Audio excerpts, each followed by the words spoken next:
चुनाव में मिली हार के बाद उत्तराखंड कांग्रेस में कड़वाहट और ज्यादा बढ़ गई है। निशाने पर हैं पूर्व मुख्यमंत्री हरीश रावत। हरदा खुद लाल कुआं की सीट नहीं बचा पाए। सरकार बनाने के वो दावे कर रहे थे, लेकिन अपना ही चुनाव नहीं जीते, तो जाहिर है कि पार्टी के भीतर उनके विरोधी अब सक्रिय हो गए हैं। प्रीतम सिंह ने पहला ताना कसा है। एक इंटरव्यू में प्रीतम ने कहा है कि कांग्रेस में अगली बार से ये बिल्कुल नहीं चलेगा कि किसी सीट पर कोई नेता 5 साल तक मेहनत करे, वो फसल उगाए और काटने कोई और आ जाए। ये सब कुछ हवाला रणजीत रावत को लेकर प्रीतम ने दिया है, क्योंकि रणजीत रावत रामनगर में 5 साल तक थे, बाद में उनकी सीट बदली गई, हरदा वहां से लड़ना चाहते थे, फिर हरीश रावत की भी सीट बदली गई, वो लाल कुआं भेजे गए। लाल कुआं में संध्या डालाकोटी को टिकट दिया था और वहां भी संध्या डालाकोटी के बदले फिर हरीश को रिप्लेस किया गया। इसीलिए प्रीतम अब अपने गुट के नेताओं के साथ बैठक कर रहे हैं, उनकी सक्रियता बढ़ी है और हरीश रावत पर वो लगातार अपने अपने तरीके से हमले भी बोल रहे हैं।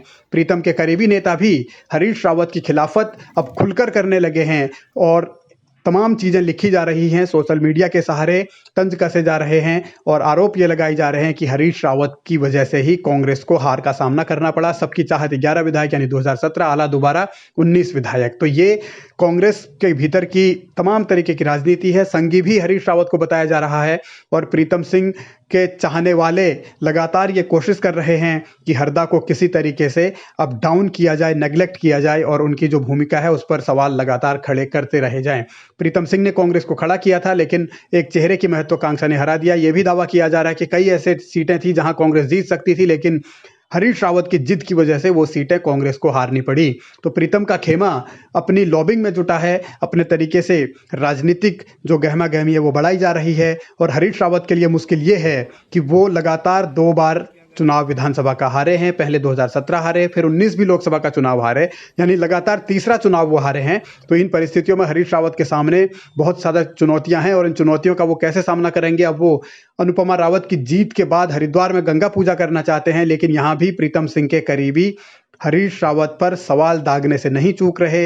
हरदा की भूमिका आगे क्या होगी इस पर तो अभी सस्पेंस है ही, लेकिन ये कहा जा रहा है कि हरीश रावत जिस तरीके की राजनीति करते रहे हैं और उन्होंने कांग्रेसियों को निपटाने के लिए ही जाल बिछाया था, जिसकी वजह से कांग्रेस हारी है। हरीश रावत पर इस तरीके के हमले बोले गए हैं। हरीश रावत अगर हरिद्वार में गंगा आरती करना चाहते हैं तब भी ये कहा जा रहा है कि माँ गंगा भी उन्हें माफ नहीं करेंगी।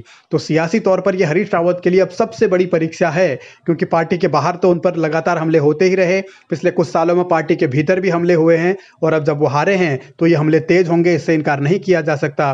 तो हरदा इसका सामना कैसे करेंगे, बड़ी चुनौती यही है। और इस चुनौती के बीच ही एक कांग्रेस के भीतर ये भी सवाल उठ रहे हैं कि हरीश रावत किस तरीके की राजनीति करते रहे। शिल्पी अरोड़ा जो कि आईटी सेल की चेयरपर्सन है, उन्होंने भी तंज कसा है कि कुछ लोग मेरी जीत की गारंटी गदरपुर से मांग रहे थे, लेकिन काश वो अपनी जीत की गारंटी दे पाते। तो ये हरदा पर सीधे सीधे ताने अब कसे जा रहे हैं। सवाल है कि कांग्रेस की भविष्य की रणनीतियां क्या होंगी। चुनाव हारे हैं तो हार के बाद कांग्रेस इस सदमे से बाहर कैसे निकलेगी। लेकिन सबसे बड़ा झटका हरीश रावत के लिए ही है कि क्या वो कांग्रेस में अब अपने आप को स्टैंड कर पाएंगे, क्या कांग्रेस में उन पर भरोसा करने लायक कुछ बचा है। ये तमाम सवाल कायम हैं।